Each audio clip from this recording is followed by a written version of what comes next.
Good morning, it is like just after 5 a.m. and we are at Mount Fuji in Japan. This is a classic photo location and just screams Japan, and it is a part of the iconic side of travel photography. So even though I work as a travel videographer and photographer, I want to share blah blah blah blah blah. Good morning, it is like 5:30 a.m. and we are at Mount Fuji in Japan. This is a very iconic photo location, and part of the whole travel videography and photography world is chasing the iconic images, and a part of that for us is coming right here to this lake to get some footage and photograph this amazing mountain and share it with you here on the channel. So this is photographing iconic locations.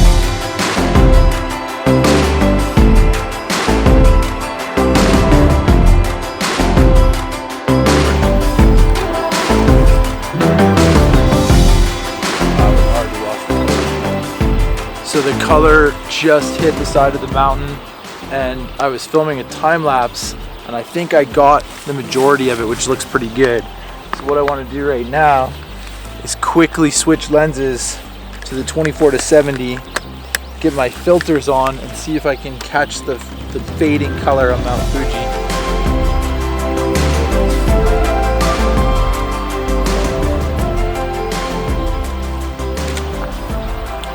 Now, we already missed it. Crazy how fast that went. That was just like less than a minute. I saw it while the time lapse was happening. Probably should have stopped the time lapse earlier, but just missed it. Just missed that perfect color. Man, right now in Japan, that chance is like a short little tiny window.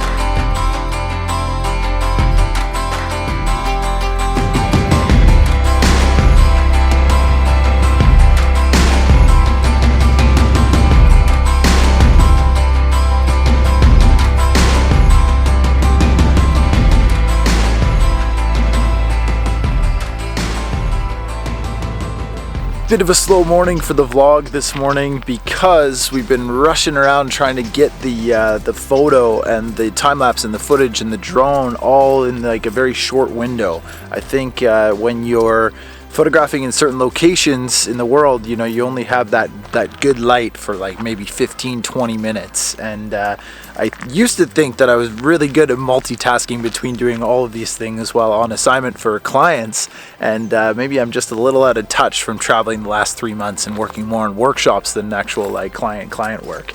Mind you, we did do that one hotel in Bali that we did. Nellie's here, by the way. Good morning. Morning. But yeah, it's been a bit slow here on this iconic location because we're trying to get the best shots of Fuji that we can. The essence of this video really is about trying to capture the iconic and traveling to these sort of places to be able to see these scenes with your own eyes. And I think a lot of you can relate because I know you're travelers and photographers. So yeah, that's what this video is all about.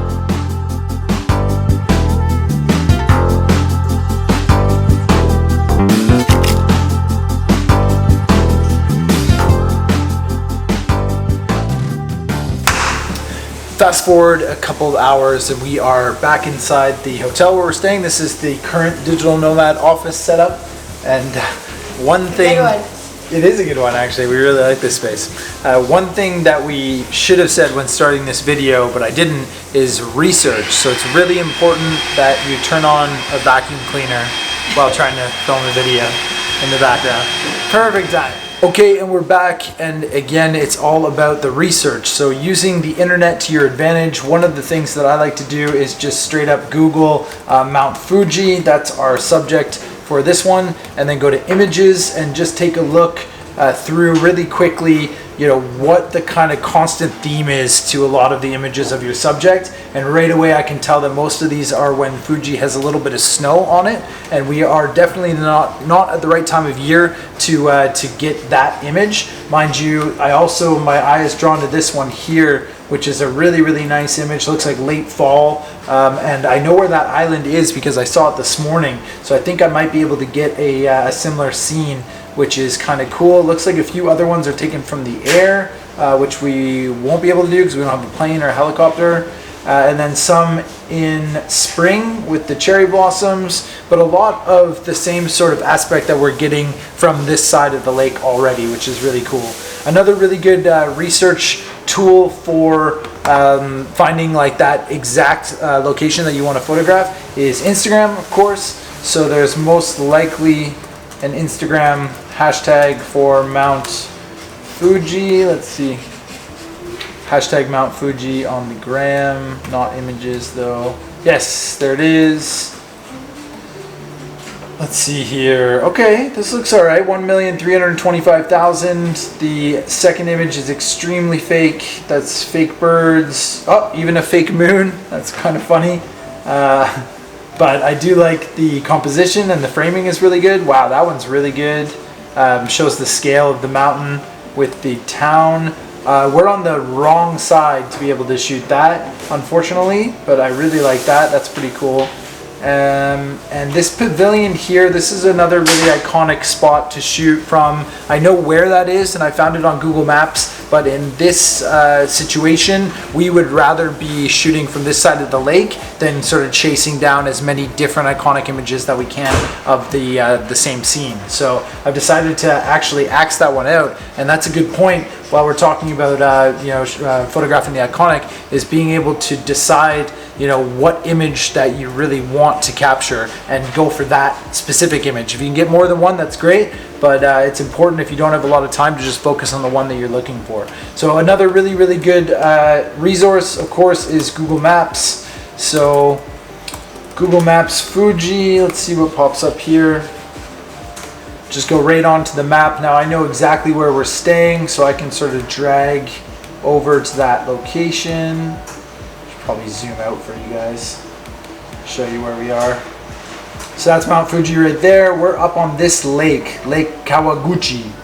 So we're on this side, right in there. So what I can do is sort of look along Google Maps here, right along the coast of where we're staying, and see what I think would be the best vantage point given the angle of the sun to try and get the best photo at either sunrise or sunset. Now for that, I use an app which I'm sure a lot of you know, which is TPE. TPE is really, really good for getting the right angle as well as the time. And then I use Clear Outside as my weather app to figure out what the weather's doing to know what my light might look like. So if you have any other tips for researching your iconic location for your photograph, please throw them in the comments below, because I know a lot of us approach this a bit differently, and it'd be good to know how you find your iconic shots. The next part of photographing an iconic location is actually getting out and scouting it. So Nelly and I have come for a walk along the coast of the lake to try and see if we can find a location that we saw on Google Maps that may or may not work for either sunrise or sunset. It's also a great way to spend quality time while traveling. Yeah, which we don't do enough. What? We do so much quality time. Way too much. Mostly at sunrise while shooting. But yeah, no, hopefully we'll find a good location to set up either tonight or tomorrow morning. Yeah.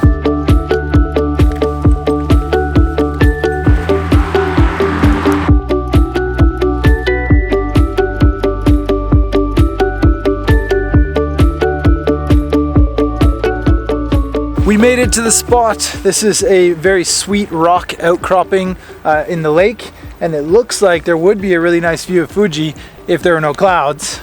Yeah. Like this morning. You could only guess where Fuji is right now. Yeah, well luckily we got up super early this morning and had bluebird sky, so we know exactly what it would look like. And it's an okay composition. I think it could be pretty nice. It's a little off balanced, bit heavy on one side, so there is another spot like 2 kilometers the other way that I want to go to. Great. This is the first time you're realizing this now. Maybe we'll have to go there it's for sunset. It's too much quality time. It's too much. Sunset or sunrise. I think we're gonna find a different location.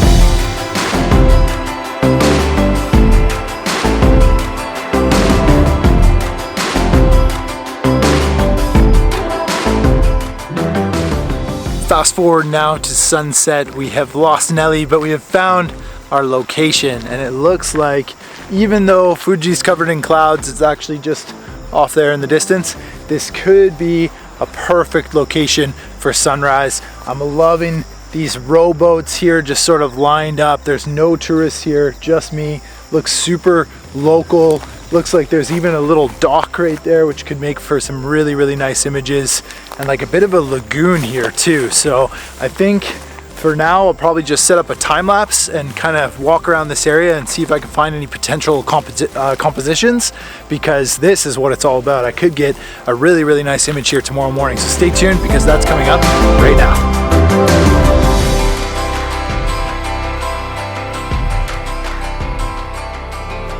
And it is the next morning, and good morning from our second day of chasing the iconic image and what it's all about to sort of photograph, iconic locations. And this is what it's about: getting up for sunrise at the location that you scouted, and then just hoping that you get good weather. And it looks like we've got a beautiful morning. There's a pretty big cloud hanging over Fuji, but it's really low and it's moving pretty quick. So I think that once this cloud kind of pushes away, we'll get some mist off the water. Maybe there's a low hanging cloud right at the base of it that might create some really cool sort of layer effect. But I've got a beautiful composition here, which I've just shot 6-stop ND and a 3-stop soft grad at 1.5 minutes, and it looks pretty good.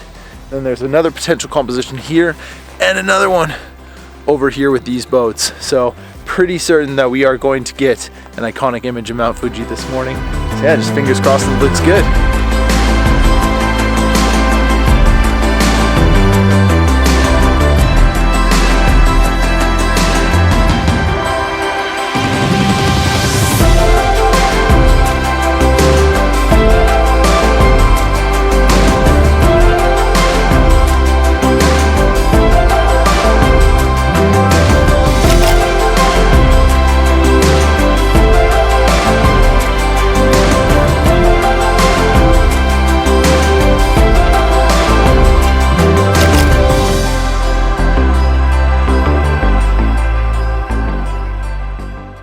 I think I literally just got the shot, and one of the local fishermen brought down all his gear because he's about to go on the lake to go fishing.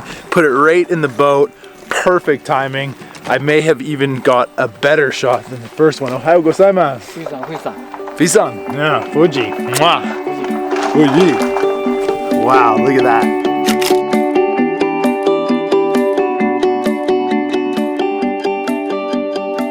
Alright, and that's it for our iconic photography here at Mount Fuji in Japan. I think I got the shot. I'm very happy with this sunrise session, and the fog has really rolled in now across the lake. So we were here right at the right time and got that right moment to get the shot, which is what it's all about. It's landscape photography, as you guys know, is kind of a game, but there's many things that you can do to have better chances of securing a really great photograph, and that is scouting your location, using the internet to research where you want to be, like what time of year, what is the light looking like, you know, are there other people there? All those things you can sort of figure out in advance, and all of them are just going to give you a better chance of getting that banger image. So I was really happy with what I got here this morning. I haven't got it on the computer yet, but I think it's going to turn out pretty good. And the footage for this video, man, wow, incredible. So very cool experience for Nelly and I here in Mount Fuji. But now we're off to Tokyo, so stay tuned for 1 or 2 more Japan vlogs before I head off to Nepal to reunite with Mr. Brendan Van Son on a photography workshop at the Annapurna Circuit, which is going to be awesome. So stay tuned. We got lots of great footage to come here on the channel, and subscribe if you're not subscribed. Obviously, probably should have said that at the beginning of the video, but as always, thank you so much for watching. I hope you like it, and I will see you on the next one from Tokyo, Japan.